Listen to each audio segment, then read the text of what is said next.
Good morning students. पिछले class में हम लोग अपने lesson the ailing planet the green movements role के अंतर्गत इंट्रोडक्शन पोर्शन और इसके पैराग्राफ नंबर 3 तक का अध्ययन कर लिए थे।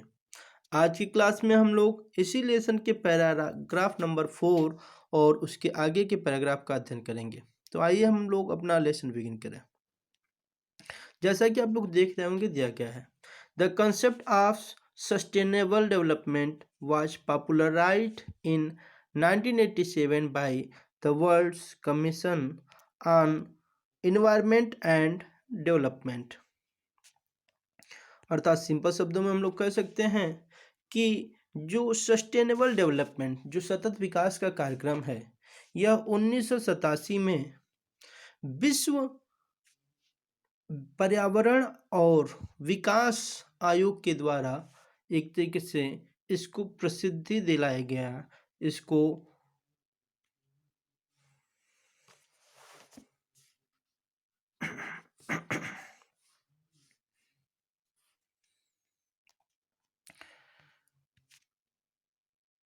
इन its report it defined the idea as, अर्थात अपने रिपोर्ट में इस आयोग ने जो सतत विकास कार्यक्रम का जो विचार था उसको कैसे परिभाषित किया है वो बताया गया है। As development that meets the needs of the presents without compromising the ability of future generations to meet their needs, without stripping the natural world of resources future generation would need। अर्थात simple शब्दों में हम लोग कह सकते हैं कि जो सतत विकास का कार्यक्रम है इसका मूल उद्देश्य क्या है। तो उसका मूल उद्देश्य है कि इस प्रकार का हम विकास करें, इस प्रकार का हम डेवलपमेंट करें वर्तमान समय में कि हम अपने फ्यूचर जनरेशन का भी ख्याल रखें। अर्थात हम इस प्रकार से डेवलपमेंट करें, इस प्रकार से विकास करें कि आगे आने वाले जनरेशन की मूल आवश्यकताओं की पूर्ति में किसी प्रकार की समस्या ना हो। अर्थात उन्हें जिन चीज़ों का आवश्यकता है जीवन में, उन्हें हम उनसे दूर ना करें। अर्थात हम नेचुरल रिसोर्स को खोखला न करें, उनके छाल को न निकालें, उनको उधेड़ें ना, हम उनको बर्बाद ना करें, ताकि हमारे आगे आने वाले फ्यूचर जनरेशन को जो प्रकृति है वो उसी रूप में प्रदान हो, उसी रूप में मिले जैसे आज हमें प्राप्त है। अर्थात सिंपल शब्दों में हमें इस पृथ्वी को एक संग्राहक के रूप में देखना होगा। इसको बर्बाद नहीं करना, इसे प्रदूषित नहीं करना, इसको बचाना है, ताकि हमें जिस प्रकार से इस पृथ्वी ने बहुत सारे प्राकृतिक स्रोत प्रदान किए जिससे हमारा जीवन संभव हो सका है, वो सारे स्रोत हमारे आगे आने वाले पीढ़ी, हमारे आगे आने वाले जनरेशन को भी प्राप्त हो। फिर आगे के पैराग्राफ में बताया गया है, in the zoo at Lusaka Zambia there is a cage. Zambia में लुसाका नामक स्थान पे एक जू है, एक चिड़ियाघर है, और उस चिड़ियाघर में एक केज है, एक पिंजड़ा है। वेयर द नोटिस रीड्स, और उस पिंजड़े पे एक नोटिस लगाया गया है, एक सूचना है। सूचना क्या है? The world's most dangerous animal, अर्थात विश्व का सबसे खतरनाक जानवर, इनसाइड द केज, वो इस पिंजड़े के अंदर है। लेकिन अब मजे की बात क्या है? There is no animal but mirror, उस पिंजड़े में कोई जानवर नहीं बल्कि एक दर्पण है। Where you see yourself, जहाँ पे आप अपने आप को देखेंगे। अर्थात सिंपल शब्दों में राइटर ये कहने का प्रयास किया है कि इस दुनिया का सबसे खतरनाक जानवर कोई और जानवर नहीं बल्कि मानव खुद है। फिर आगे बताया गया है, राइटर कहता है, thanks to the efforts of number of agencies in different countries, मैं विभिन्न देशों के विभिन्न एजेंसियों को मैं बहुत बहुत धन्यवाद देता हूँ। क्यों धन्यवाद देता हूँ? A new awareness has now down upon the most dangerous animal in the world, कि इस दुनिया का जो सबसे खतरनाक जानवर है अर्थात जो मानव है, उसके अंदर एक नई जागरूकता का विकास हुआ है। अब वो कौन सी जागरूकता की विकास की बात कर रहा है, तो वो कहता है ही हैज रियलाइज्ड, अर्थात मानो यह जान चुका है, the wisdom of shifting from a system based on domination to one based on partnership, कि अगर हमें स्वतंत्रता पूर्वक एक अच्छा जीवन जीना है, अर्थात बुद्धिमानी से हमें जीवन जीना है, तो हमें डोमिनेशन की नीति को नहीं अपनाना होगा, हमें पार्टनरशिप की नीति को अपनाना होगा। अर्थात हम किसी को समाप्त करके, किसी पे अपना आधिपत्य जता के इस पृथ्वी पे सुख पूर्वक नहीं जी सकते। अगर हमें सुखी पूर्वक इस पृथ्वी पे जीना है, तो हमें उन्हें पार्टनरशिप अर्थात पार्टनर बनाना होगा। हम अगर अपना जीवन अच्छा जीना चाहते हैं, तो हमें ध्यान रखना होगा कि हमारे साथ जो लोग इस पृथ्वी पे हैं, उनके भी जीवन को हम ध्यान रखें, उनके भी जीवन को बचाएं, क्योंकि जब हम जानवरों को बचाएंगे तो हमारा जीवन भी सेफ रहेगा। और इसी जागरूकता के कारण राइटर उन सभी एजेंसियों को धन्यवाद देता है, क्योंकि अगर एजेंसियां नहीं होती तो लोगों को इस प्रकार के विचार से लोग अवगत नहीं होते, और अर्थात लोग अपने दायित्वों को नहीं समझते। जो अगला पैराग्राफ है उसमें राइटर बताता है, पैराग्राफ नंबर 6 में, Scientists have catalogued about 1.4 million living species with which mankind shared the earth।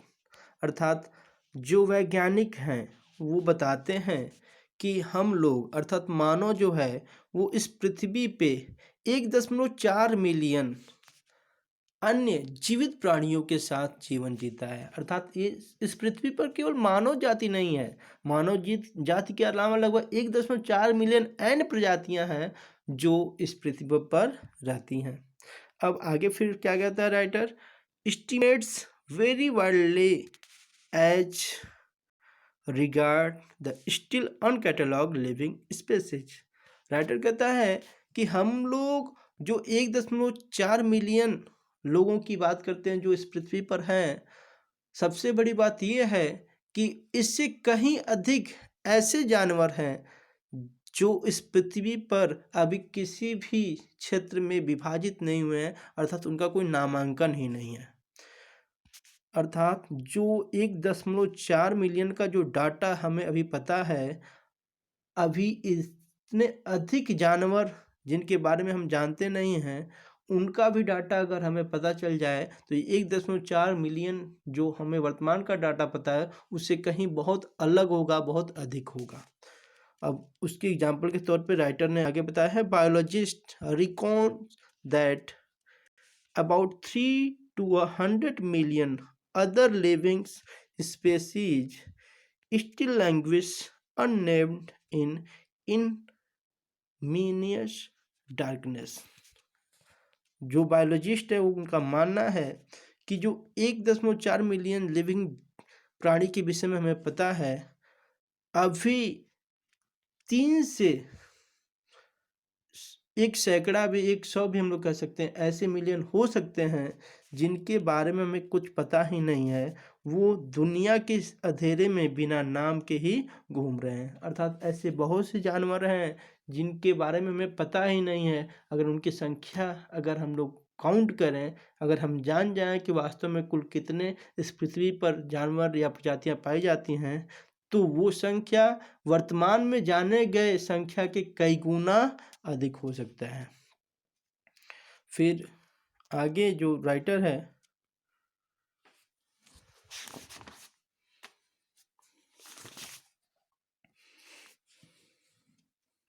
अपने अगले पैराग्राफ में बताता है, one of the early international commissions which dealt inter alias with question of ecology and environment was the Brundtland Commission, which had a distinguished India as one of its member, Mr. L.K. Jha। अर्थात writer का मानना ये है कि अंतर्राष्ट्रीय कमीशनों में जिसका संबंध पर्यावरण या परितंत्र से रहा, जो बहुत से प्रजातियों को एक उपनाम देना चाहा या फिर इस पृथ्वी पे मौजूद हर एक प्रजातियों को एक किसी कैटेगरी में रखना चाहा। उन कमीशनों में जो सबसे पहला कमीशन था वो था branded commission.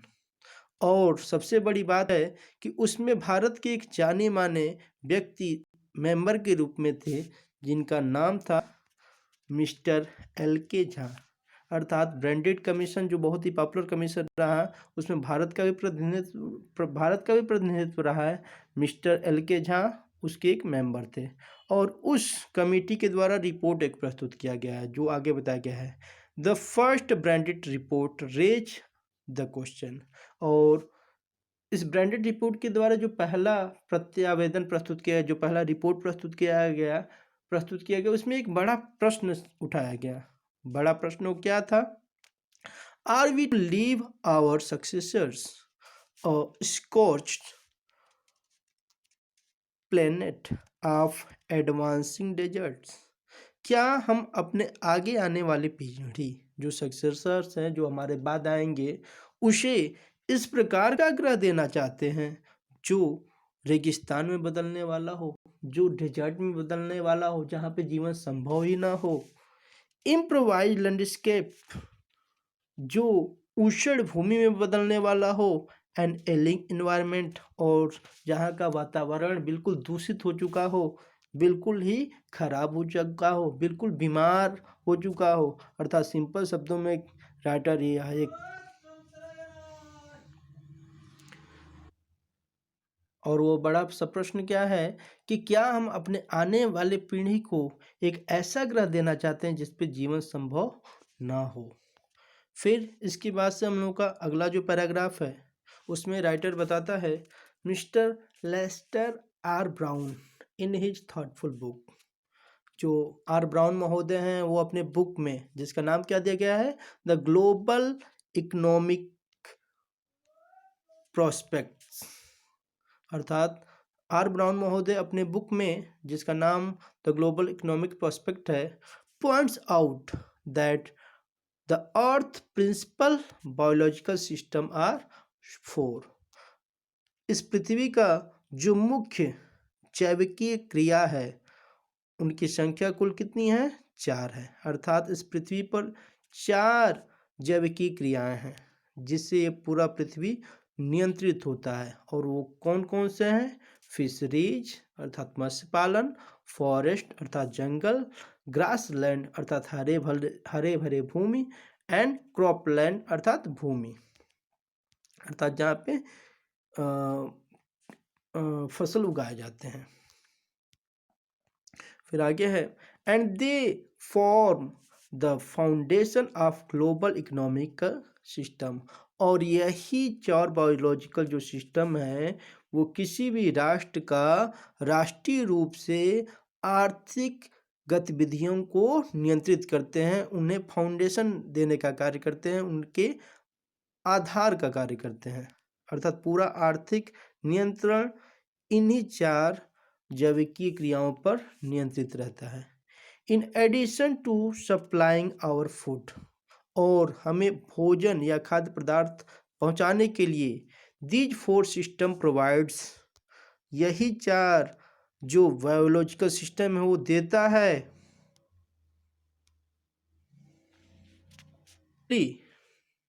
All the raw materials for industry. अर्थात यही 4 बायोलॉजिकल सिस्टम बृहत रूप से हर एक कंपनियों को कच्चे माल प्रदान करता है, जो कंपनियां हमें खाद्य पदार्थ उपलब्ध कराती हैं, except minerals and petroleum driven synthetic. अगर हम मिनरल और पेट्रोलियम को हटा दें, क्योंकि पेट्रोलियम और मिनरल्स कैसे मिलते हैं, तो सिंथेटिक माध्यम से अर्थात संश्लेषण विधि से पेट्रोलियम अर्थात पेट्रोल वगैरह निकाले जाते हैं। अर्थात खाद्य पदार्थ की बात करें तो ये खाद्य पदार्थ हमारा ये जो 4 बायोलॉजिकल सिस्टम इसी से प्राप्त होता है। और अन्य अगर बात करें मिनरल्स या पेट्रोल, तो वो सिंथेटिक तरीके से कंपनियां इस पृथ्वी से निकालती हैं। फिर आगे राइटर कहता है, in large area of the world, इस पृथ्वी के एक बड़े क्षेत्र में, इस विश्व के एक बड़े क्षेत्र में, human claims on these system are reaching an unsustainable level. लोगों का मानना है कि ये चारों बायोलॉजिकल सिस्टम एक विशेष लेवल को छू चुकी हैं, अर्थात जो सतत विकास का लेवल होता है सस्टेनेबल का, वो बदल गया किसमें, अनसस्टेनेबल में, अर्थात असतत विकास के क्षेत्र की तरफ बढ़ चुकी हैं। A point where their productivity is being impaired, और इसी वजह से इनकी उत्पत्ति का जो प्रभाव है वो सीमित हो चुका है, प्रभावित हो चुका है, अर्थात लोग अधिक से अधिक बेनिफिट के चक्कर में हम प्रकृति का एक तरीके से दोहन कर रहे हैं। व्हाट व्हेन दिस हैपेंड, और जब ऐसा होता है, fisheries collapse, forest disappear, grassland are converted to into barren wasteland and croplands deteriorate, और जब ऐसा होता है तो मत्स्य पालन कोलैप्स कर जाता है, समाप्त हो जाता है, जो जंगल हैं वो गायब हो जाते हैं, ग्रासलैंड जो है वो मरुभूमि में बदल जाता है, और जो खेत वगैरह होते हैं वो अनउपजाऊ हो जाते हैं, बिल्कुल बेकार हो जाते हैं। In a protein conscious and protein hungry world, यह दुनिया जिसमें सभी लोगों को प्रोटीन की भूख सी है, सभी लोगों को प्रोटीन की आवश्यकता है, over fishing is common everyday, तो वहाँ पे बहुत अधिक मत्स्य पालन, मछली मारना एक सामान्य सा बात हो गया है। इन पुअर कंट्रीज, और जहाँ तक गरीब देशों का सवाल है, local forests are being decimated in order to procure firewood for cooking, जो गरीब देश हैं वहाँ पे लोग भोजन बनाने के लिए लकड़ियों का प्रयोग करते हैं, और ये लकड़ियाँ आती कहाँ से, जंगल से, इसलिए जंगल भी धीरे धीरे करके क्या हो रहे हैं, समाप्त हो रहे हैं। इन सम प्लेसेस, और कई जगहों पे फायरवुड जो आग जलाने वाली लकड़ियां हैं हैज बिकम सो एक्सपेंसिव, वो इतना महंगा हो गया है, that goes under the pot now cost more than what goes inside it, जिसको हम देख के कह सकते हैं कि भोजन बनाने के दौरान बर्तन में जो सामान है वो उतना कीमती नहीं है जितना कीमती वो लकड़ियां हैं। फिर आगे क्या गया है, क्या कहते हैं राइटर,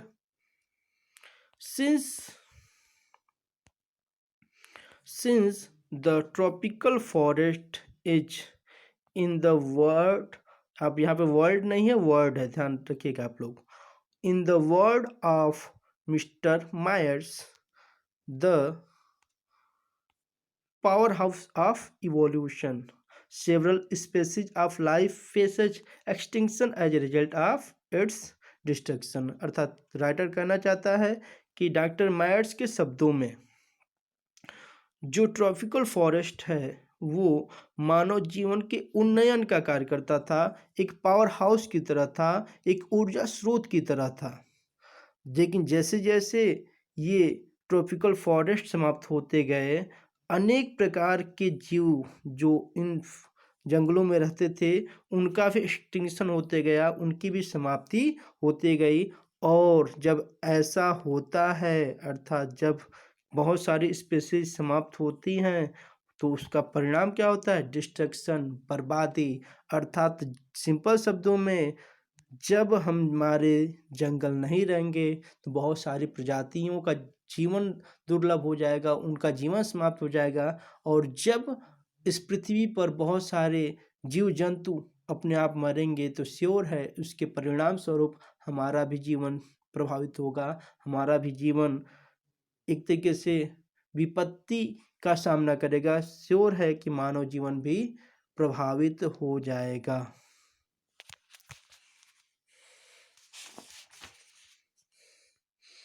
अर्थात बर्बादी की तरफ बढ़ जाएगा। तो सिंपल शब्दों में यदि हमें अपना जीवन अच्छे से जीना है तो हमें अपने लाइफ को सुलभ बनाने के लिए प्राकृतिक रिसोर्सेज का प्रयोग सोच समझ के करना होगा। हमें ध्यान रखना होगा कि वे रिसोर्सेज हमारे आगे आने वाले पीढ़ी को भी मिले और हमारे जीवन की वजह से अन्य प्रजातियों को नुकसान न हो, क्योंकि इस पृथ्वी पर हर एक प्रजाति का अपना महत्व है। अगर कोई एक प्रजाति समाप्त होगा तो उसके परिणाम स्वरूप इस पृथ्वी पर विनाश आने से कोई रोक नहीं सकता। तो इस तरीके से हम लोग का 8वां पैराग्राफ कंप्लीट होता है और अब इसके आगे के पैराग्राफ का अध्ययन हम लोग अपने अगले क्लास में करेंगे। आज के लिए धन्यवाद।